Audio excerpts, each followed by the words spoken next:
few more people in the room. I'm going to. This meeting is being recorded. There we go. Good morning, everyone. Good afternoon, I should say. I don't know what I should say. If I knew what I should say, I would have said it. Today we're going to talk about, well, let's put it this way. Jillian and I really felt we wanted to get into the nature of acceptance. Acceptance is such an interesting kind of a topic. So we split the area up somewhat over the next 4 weeks. Today will be money. Next week will be purpose. The following week is forgiveness. And the fourth week is healing. So I'm doing today's.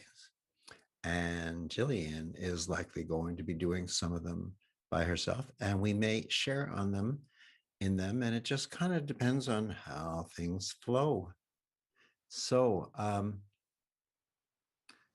acceptance is an interesting thing because acceptance really, well, acceptance really is the key to receiving. Receiving is the key to acceptance. Acceptance is understanding,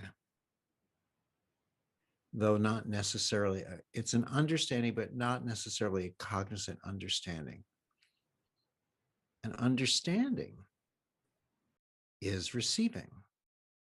See, there's an interesting play without,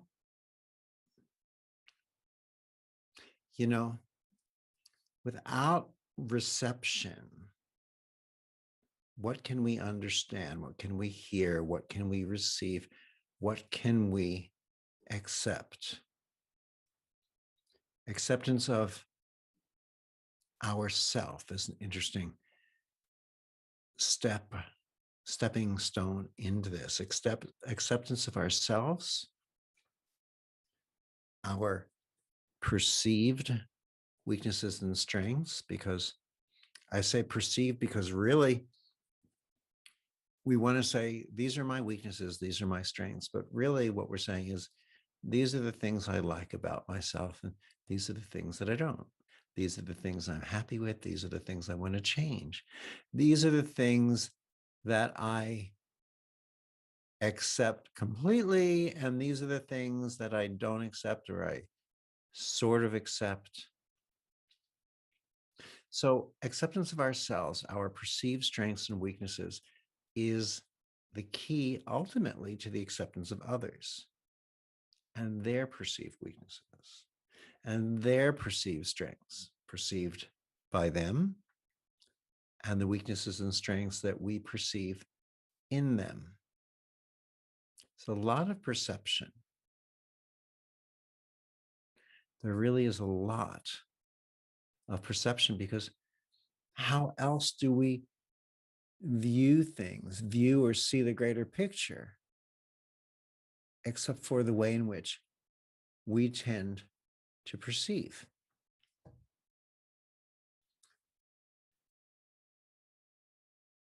Then we step into where else we see acceptance. We see it in the acceptance of gifts.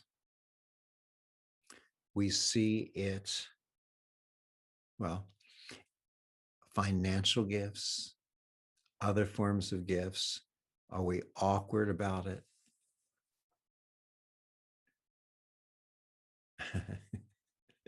Frank says only cash. Haha.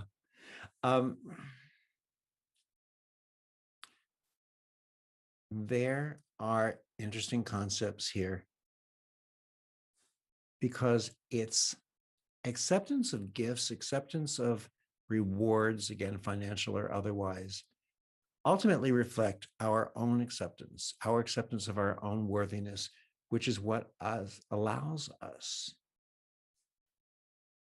to accept and perceive the worthiness of others. Again, perception and acceptance of our own worthiness is what allows us to perceive and accept the worthiness of others, sometimes we say, well, this person is worthy, but I'm not. I don't think we fully find that acceptance or that perception of worthiness until we allow ourselves to recognize it in others. Natalie says, acceptance of love. Absolutely. Acceptance and therefore receiving is something that we can't really do it part-time, can we? We can't really do it part-time because it permeates us. Now, I get the feeling for that word permeate, kind of like, moves through us. It permeates us as our nature. Non-acceptance is a pushing away. Non-acceptance is a pushing away. Hang on one second. There we go. Okay. Non-acceptance is a pushing away. Once we allow acceptance to be, shall we say, our natural state, it's a natural state of ease for us. We receive what we hadn't been receiving. Things come our way that had not been coming our way. And we wonder what's happened that suddenly things are coming in our direction. What just came in my direction was a sneeze. Fortunately, I hit the sound button. Unfortunately, I didn't hit the video button. Oh, well, what am I not accepting? Am I not accepting the video button? I don't know. Once we accept a natural state of ease for us, we receive what we hadn't been receiving. Things come our way that hadn't been coming our way. All of a sudden, phrases leave our automatic vocabulary, such as someone gives you a gift and you go, oh, you really shouldn't have. Yes, they should have, and we should have. What we want to do is let go of things such as you shouldn't have, because they keep us in a state of blocking our receiving. Instead, when we accept and we're thankful, things change for us. Why doesn't it come easy? Why does this not come easily, especially when it has to do with money? Because we're raised with phrases such as it's better to give than to receive. Really? Is it? Can you have one without the other? If one is better than the other, then you want more of one than the other. When we have more of one than the other, then we're already off balance. The concept of acceptance, of receiving, especially in the way of finances, throws things off dramatically. How many of us have abundance of lots of things in our lives, but not money? Because we have an imbalance. Some things are better than others. If we don't allow ourselves to accept, then when we go to the bank to make that deposit, in essence, we feel as if we're lying. It's not a good way to feel. Let's take an example different than that of money and receiving.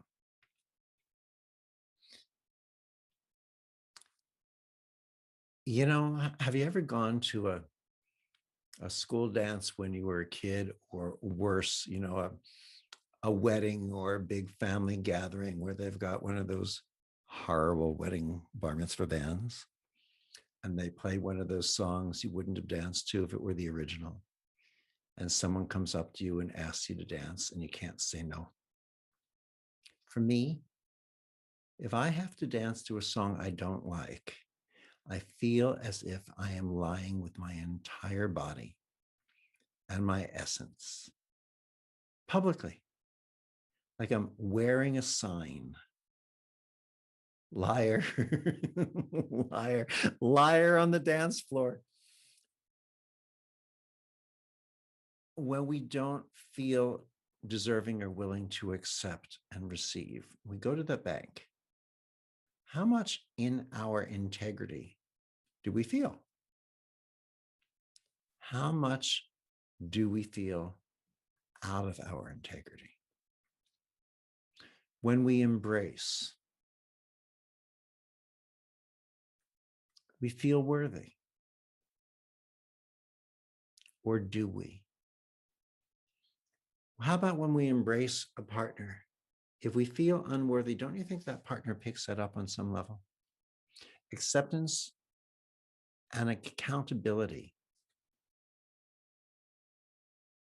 Acceptance of accountability. That becomes a funny thing. Because sometimes we feel that if we accept accountability for something, it absolves others of their role in a situation. And then we start weighing and evaluating and using our brain. And yet acceptance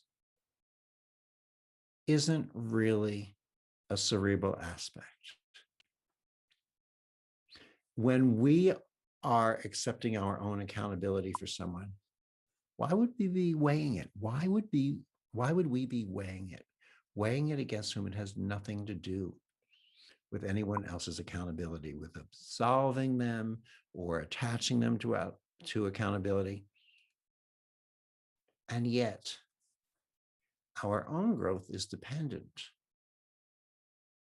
upon our acceptance of that which is ours.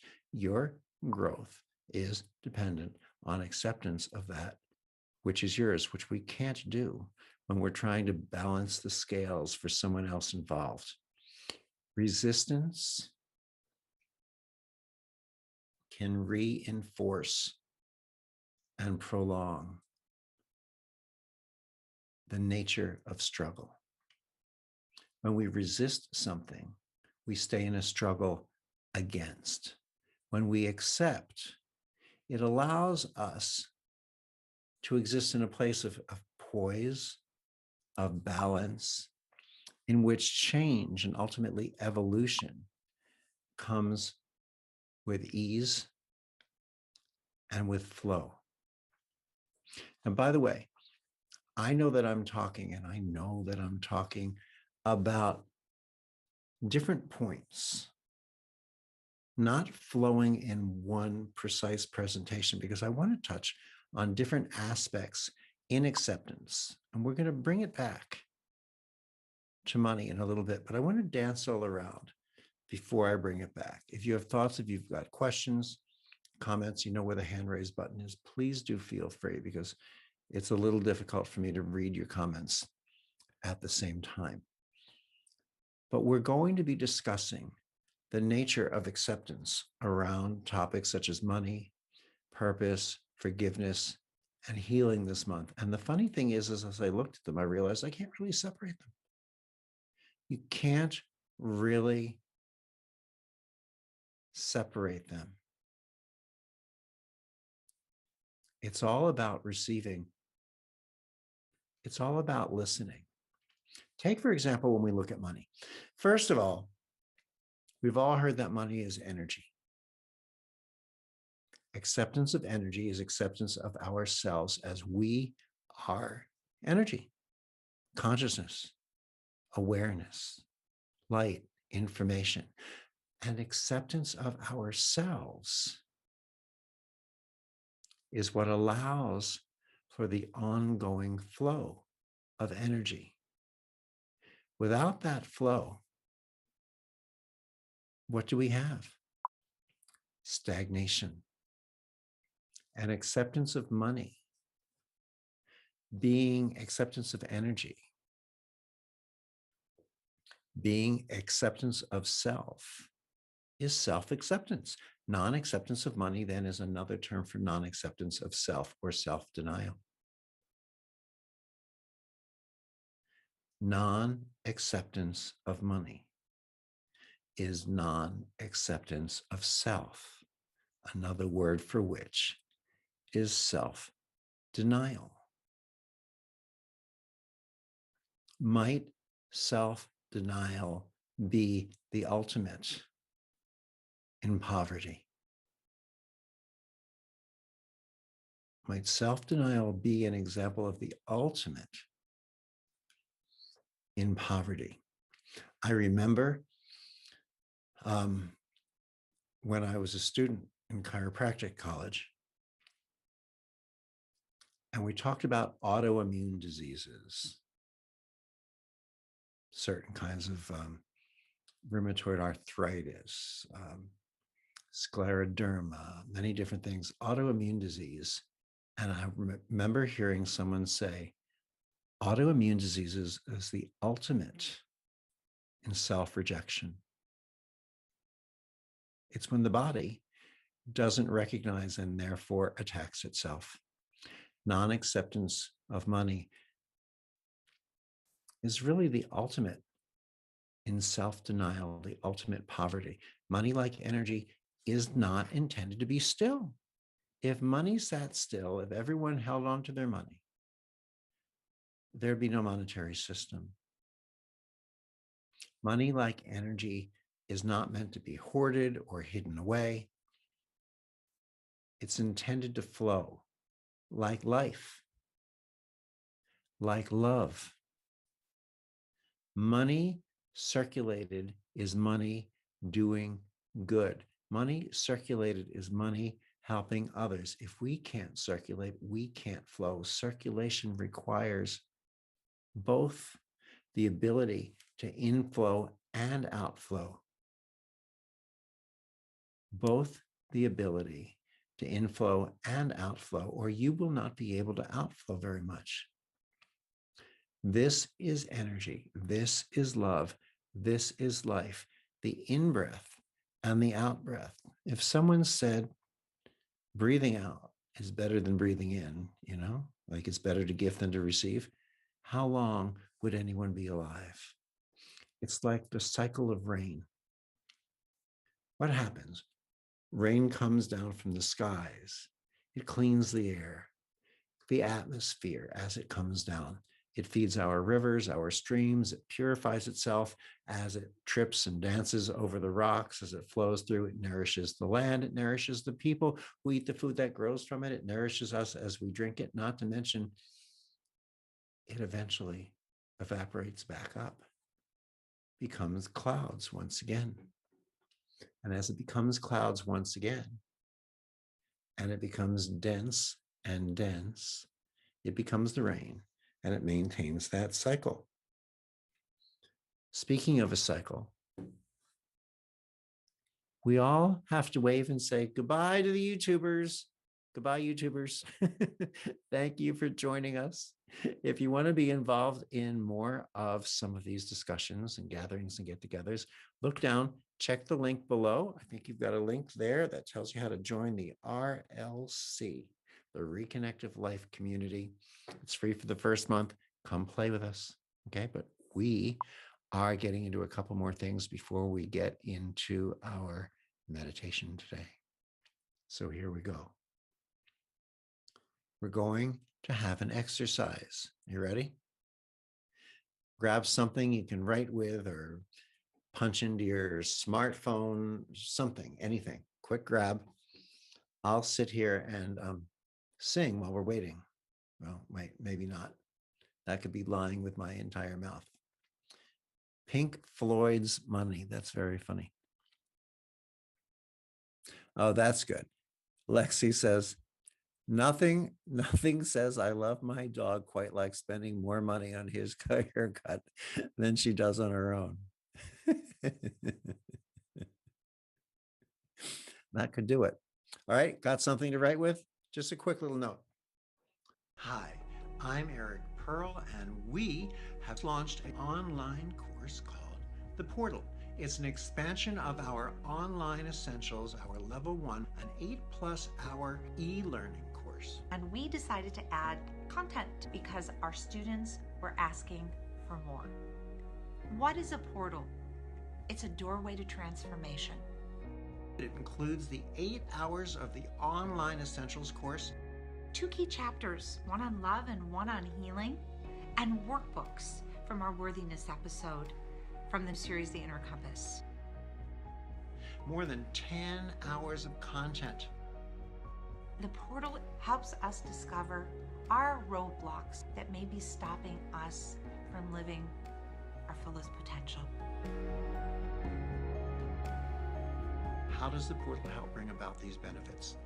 Easy to follow short segments with interactive exercises, information acquired not only through the mind, but through interaction with the frequencies themselves. Effortless learning and personal evolution. It brings the possibility for instant transformation, healing, and the evolution of each and every one of us in our everyday lives.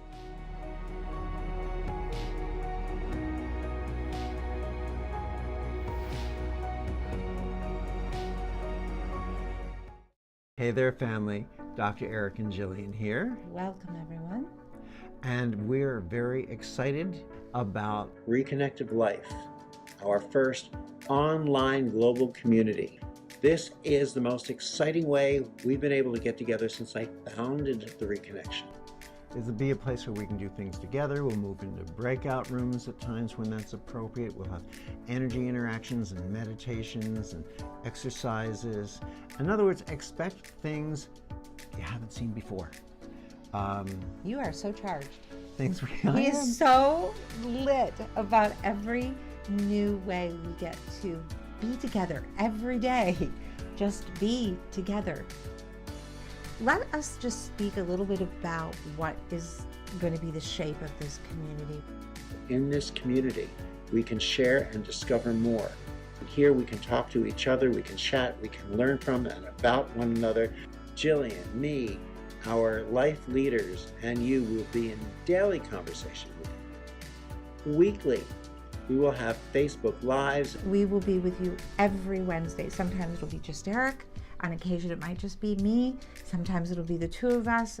It's all about giving you a way to look at the week living in the frequencies. And in every fourth week, we will include a live Q&A so we can talk about the things that have been coming up for us, discuss back and forth, share, grow, expand together. And the ever-growing library of content that has been created over 20 years that will be on demand for you. It will be on-demand content for you to view, enjoy, share again with your inner circle. And monthly, we are going to have live Zoom retreats. We're going to bring in some exercises and experiences and things that previously we've reserved for our physical retreats, you know, when we were in the different location resorts and things. And we're modifying them so that we can work with these with you in your home, in your living room, in your den. Put into the chat line, what is facility? We're having these weekly Zoom in-depth Q&As. Finally, they have a place and space to just define what does that really mean living in the frequencies. This is something that is in all of us. Everyone can do this. It doesn't matter how many levels you've gone through or how well you know the programs. It's a community that allows us to recognize how interrelated we all are as receivers of energy, light, and information. See you there. Reconnective Life, living in the frequencies every day.